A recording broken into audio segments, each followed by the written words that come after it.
হুতিদের drone হামলায় কাঁপল ইসরায়েলের Haifa বন্দর। গাজায় নিহত 89 ফিলিস্তিনি। গাজায় তীব্র হামলা, 24 ঘন্টায় নিহত 89 ফিলিস্তিনি। কেউ যেন আঙুল তুলে বলতে না পারে যে আমরা জোর করে ক্ষমতা নিয়েছি, মির্জা ফখরুল। জুলাই সনদে এক বিন্দু ছাড় নয়, নাহিদ ইসলামের কড়া হুঁশিয়ারি। বেলুস্তানে ভয়াবহ হামলা, পাকিস্তানি সেনাবাহিনীর 9 সদস্য নিহত। শ্রীপুরে মশাল মিছিলের প্রস্তুতিকালে ছাত্রলীগের 4 কর্মী গ্রেপ্তার। নিকলিতে বিএনপির সংঘর্ষে আহত 15। গাজীপুরে এনসিপি নেতা সার্জিসের বিরুদ্ধে বিএনপি সভাপতির মানহানির মামলা। শেখ হাসিনা, হেলাল, জুয়েল সহ 46 জনের বিরুদ্ধে রাষ্ট্রদ্রোহ মামলা। এতক্ষণ শুনছিলেন সংবাদ শিরোনাম, এবার বিস্তারিত। কিন্তু তার আগে প্রতিদিনের আন্তর্জাতিক, রাজনৈতিক ও সর্বশেষ সংবাদ পেতে সাবস্ক্রাইব করুন সকালের সংবাদ। হুতিদের ড্রোন হামলায় কাঁপল ইসরায়েলের হাইফা বন্দর। গাজায় নিহত 89 ফিলিস্তিনি। ইসরায়েলের গুরুত্বপূর্ণ স্থাপনায় ইয়েমেনের হুতি বিদ্রোহীদের ড্রোন হামলার খবর পাওয়া গেছে। হুতিদের সামরিক মুখপাত্র ইয়াহিয়া সারি জানিয়েছেন, হাইফা বন্দর, নেগেভ, আল রশরাস ও বীরশেবায় মোট 6টি ড্রোন হামলা চালানো হয়েছে। তিনি বলেন, গাজায় ইসরায়েলের চলমান হামলা ও অবরোধের জবাবেই এই অভিযান। ইসরায়েলের হামলা বন্ধ না করলে এবং অবরোধ তুলে না নিলে আরও আক্রমণ চালানো হবে। অন্যদিকে ইসরায়েলের সেনাবাহিনী এই হামলার বিষয়ে এখনও কোনো মন্তব্য করেনি। এদিকে গত 24 ঘন্টায় ইসরায়েলি হামলায় গাজায় অন্তত 89 জন ফিলিস্তিনি নিহত হয়েছেন, যার মধ্যে 31 জন ছিলেন ত্রাণ প্রত্যাশী। এছাড়া আহত হচ্ছেন আরও 513 জন। গাজার স্বাস্থ্য মন্ত্রণালয়ের তথ্য অনুযায়ী অনাহারের কারণে আরও 5 জনের মৃত্যু হয়েছে, যাদের মধ্যে 2 জন শিশু। ফলে উপত্যকায় অনাহারে মৃত্যুর সংখ্যা বেড়ে দাঁড়িয়েছে 227, এর মধ্যে 103 জন শিশু। গাজায় তীব্র হামলা, 24 ঘন্টায় নিহত 89 ফিলিস্তিনি। গাজা উপত্যকার উত্তরে ইসরায়েলের বিমান ও কামান হামলা আরও তীব্র হয়েছে। রাতভর বিস্ফোরণের শব্দে কেঁপে উঠেছে গাজা সিটি।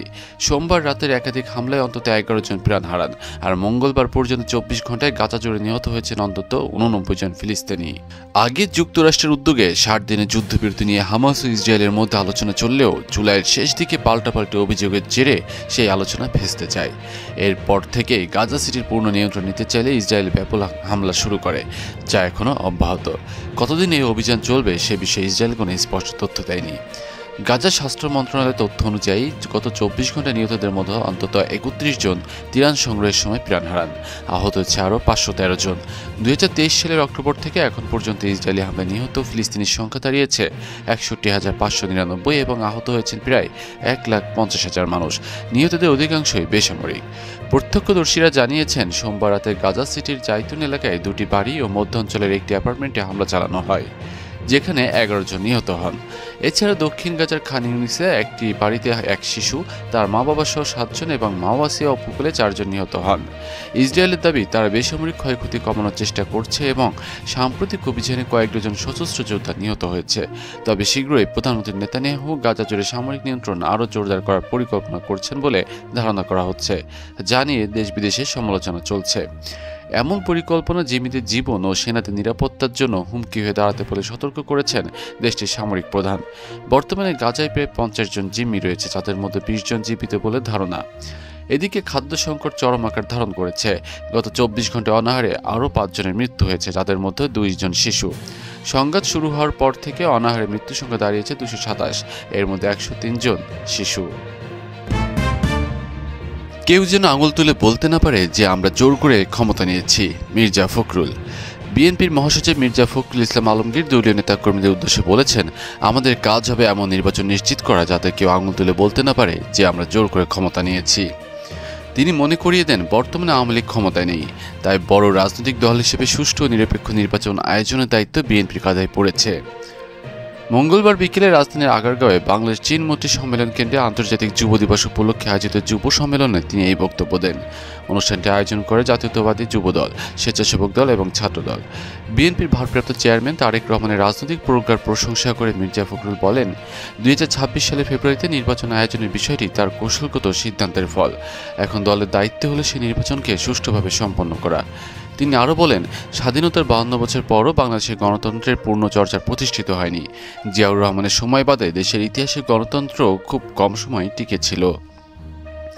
15 বছরের রাজনৈতিক আন্দোলনের অভিজ্ঞতা তুলে ধরে মির্জা ফখরুল জানান, জেল, জুলুম ও কারাবাস বিএনপি নেতাকর্মীদের জীবনের অংশ হয়ে গেছে। বেগম খালেদা জিয়া 6 বছর কারাবন্দী ছিলেন, আর তারেক রহমান এখনও নির্বাসিত। অনুষ্ঠানে লন্ডন থেকে ভার্চুয়ালি যুক্ত হয়ে প্রধান অতিথি হিসেবে বক্তব্য দেন তারেক রহমান। সভাপতিত্ব করেন জাতীয়তাবাদী স্বেচ্ছাসেবক দলের সভাপতি এস.এম. জিলানী। আরও বক্তব্য দেন বিএনপির প্রচার সম্পাদক সুলতান সালাউদ্দিন, ছাত্র বিষয়ক সম্পাদক রফিকুল ইসলাম, গণসংহতি আন্দোলনের প্রধান সমন্বয়ক জোনায়েদ সাকি ও এনডিএম চেয়ারম্যান ববি হাজ্জাজ। জুলাই সনদে এক বিন্দু ছাড় নয়, নাহিদ ইসলামের কড়া হুঁশিয়ারি। আজ রাজধানীর কৃষিবিদ ইনস্টিটিউশনে জাতীয় যুব সম্মেলন 2025 অনুষ্ঠিত হয়। প্রধান অতিথি হিসেবে উপস্থিত থেকে জাতীয় নাগরিক পার্টির আহ্বায়ক নাহিদ ইসলাম স্পষ্ট হুঁশিয়ারি দেন, জুলাই সনদে এক বিন্দু ছাড়ও দেওয়া হবে না। তিনি বলেন, জনগণের পক্ষ থেকে ঘোষিত মৌলিক সংস্কারের রূপরেখা বাস্তবায়িত হলে দেশে গণতন্ত্র প্রতিষ্ঠা পাবে এবং স্বৈরাচার আর ফিরতে পারবে না। অনুষ্ঠানে আরও বক্তব্য রাখেন এনসিপি, বিএনপি, জামায়াত ও বিভিন্ন রাজনৈতিক দলের নেতারা। তারা জাতীয় ঐক্যের বিকল্প নেই উল্লেখ করে সকলকে বৃহত্তর স্বার্থে একসাথে কাজ করার আহ্বান জানান। যুব সম্মেলনে জাতীয় যুব শক্তি 7 দফা ইশতেহার ঘোষণা করে, যেখানে কর্মসংস্থান, গণতন্ত্র, শিক্ষা, ক্রীড়া, ব্যবসা, সংস্কৃতি ও মেধাবীদের দেশে ফিরিয়ে আনার বিষয়গুলোকে গুরুত্ব দেওয়া হয়। বেলুচিস্তানে ভয়াবহ হামলা, পাকিস্তানি সেনাবাহিনীর 9 সদস্য নিহত। পাকিস্তানের বেলুচিস্তানের প্রদেশে ভয়াবহ সন্ত্রাসী হামলায় অন্তত 9 জন সেনা সদস্য নিহত হয়েছেন। স্থানীয় প্রশাসনের তথ্য অনুযায়ী মঙ্গলবার ওয়াশুক জেলায় বহু সংখ্যক জঙ্গি হঠাৎ করে একটি পুলিশ স্টেশন এবং সীমান্তরক্ষী বাহিনীর ঘাঁটিতে হামলা চালায়। সেনারা ঘটনাস্থলে পৌঁছানোর পথে সন্ত্রাসীদের গুলিতে প্রাণ হারান। এই ঘটনার দায় কেউ স্বীকার করেনি। তবে হামলাটি ঘটে যুক্তরাষ্ট্র কর্তৃক বেলুচিস্তানের দুটি সংগঠনকে সন্ত্রাসী গোষ্ঠী হিসেবে ঘোষণার মাত্র একদিন পর। বেলুচিস্তান দীর্ঘদিন ধরে বিচ্ছিন্নতাবাদ ও সন্ত্রাসবাদের হুমকির মুখে রয়েছে। প্রসঙ্গত, বেলুচিস্তানের দুটি সংগঠনকে সন্ত্রাসী সংগঠন হিসেবে যুক্তরাষ্ট্রের ঘোষণার একদিন পর এই হামলার ঘটনা ঘটল। শ্রীপুরে মশাল মিছিলের প্রস্তুতিকালে ছাত্রলীগের 4 কর্মী গ্রেপ্তার। গাজীপুরের শ্রীপুরে মশাল মিছিলের প্রস্তুতিকালে ছাত্রলীগের 4 কর্মীকে গ্রেপ্তার করেছে পুলিশ। সোমবার রাতে উপজেলার গাজীপুর ইউনিয়নের আজুগিরচালা এলাকা থেকে তাদের আটক করা হয়। গ্রেপ্তারকৃতদের বিরুদ্ধে সন্ত্রাস দমন আইনে মামলা দায়ের হয়েছে। জানা গেছে তারা উপজেলা ও ইউনিয়ন ছাত্রলীগের সক্রিয় কর্মী। মঙ্গলবার দুপুরে তাদের আদালতে সোপর্দ করা হয়। পুলিশের তথ্যমতে মামলায় মোট 14 জনকে আসামি করা হয়েছে, যার মধ্যে রয়েছেন উপজেলা ছাত্রলীগের যুগ্ম আহ্বায়ক ও ইউনিয়ন ছাত্রলীগের সহসভাপতি। নিকলিতে বিএনপি সংঘর্ষে আহত 15। কিশোরগঞ্জের নিকলিতে অবৈধ বালু উত্তোলনকে কেন্দ্র করে বিএনপি ও যুবদলের 2 গ্রুপের মধ্যে ভয়াবহ সংঘর্ষে অন্তত 15 জন আহত হয়েছেন। মঙ্গলবার দুপুরে নতুন বাজার এলাকায় 2 ঘণ্টাব্যাপী ধাওয়া পাল্টা ধাওয়া ও মারামারির ঘটনা ঘটে। পুলিশ ও স্থানীয় সূত্রে জানা গেছে, ঘোড়াউত্রা নদী থেকে দীর্ঘদিন ধরে অবৈধভাবে বালু উত্তোলন করছিল এক পক্ষ, যা নিয়ে অপর পক্ষের সঙ্গে বিরোধ চলছিল। সংঘর্ষে বল্লম, রামদা, ইটপাটকেল সহ দেশীয় অস্ত্র ব্যবহার করা হয় এবং এলাকা রণক্ষেত্রে পরিণত হয়। পরে পুলিশ ঘটনাস্থলে গিয়ে পরিস্থিতি নিয়ন্ত্রণে আনে। গাজীপুরে এনসিপি নেতা সার্জিসের বিরুদ্ধে বিএনপি সভাপতির মানহানির মামলা। গাজীপুরে জাতীয় নাগরিক পার্টির উত্তরাঞ্চলের মুখ্য সংগঠক সার্জিস আলমের বিরুদ্ধে মানহানির মামলা হয়েছে। বাসন থানা বিএনপি সভাপতি তানভীর সিরাজ মঙ্গলবার গাজীপুর অতিরিক্ত চিফ মেট্রোপলিটন ম্যাজিস্ট্রেট আদালতে মামলাটি দায়ের করেন। শুনানি শেষে বিচারক সিআইডিকে তদন্তের নির্দেশ দেন। অভিযোগে বলা হয়, গত 7ই আগস্ট সাংবাদিক তুহিন হত্যাকাণ্ডে রাজনৈতিক সংশ্লিষ্টতার প্রমাণ না থাকলেও সার্জিস আলম ফেসবুকে বিএনপিকে দায়ী করে অপপ্রচার চালান, যা দলের ভাবমূর্তি ক্ষুণ্ণ করেছে। জিএমপির কমিশনার ইতিমধ্যে জানিয়েছেন, হত্যাকাণ্ডে রাজনৈতিক সংশ্লিষ্টতার কোনো প্রমাণ পাওয়া যায়নি। শেখ হাসিনা, হেলাল, জুয়েল সহ 46 জনের বিরুদ্ধে রাষ্ট্রদ্রোহ মামলা। খুলনায় অন্তর্বর্তী সরকারকে উৎখাতের ষড়যন্ত্রের অভিযোগে সাবেক প্রধানমন্ত্রী শেখ হাসিনা সহ 46 জনের বিরুদ্ধে রাষ্ট্রদ্রোহ মামলা দায়ের করা হয়েছে। সোমবার নগরীর সোনাডাঙ্গা থানায় মামলাটি করেন মহানগর গোয়েন্দা শাখার এসআই বিধানচন্দ্র রায়। মঙ্গলবার সোনাডাঙ্গা থানার ওসি শফিকুল ইসলাম বিষয়টি নিশ্চিত করেছেন। মামলার আসামিদের মধ্যে আছেন খুলনা জেলা আওয়ামী লীগের সহসভাপতি advocate M Mujibur Rahman, Sheikh Helal Uddin, Sheikh Salahuddin Jewel, S M. Kamal Hossain ও অ্যাডভোকেট পারভেজ আলম খান।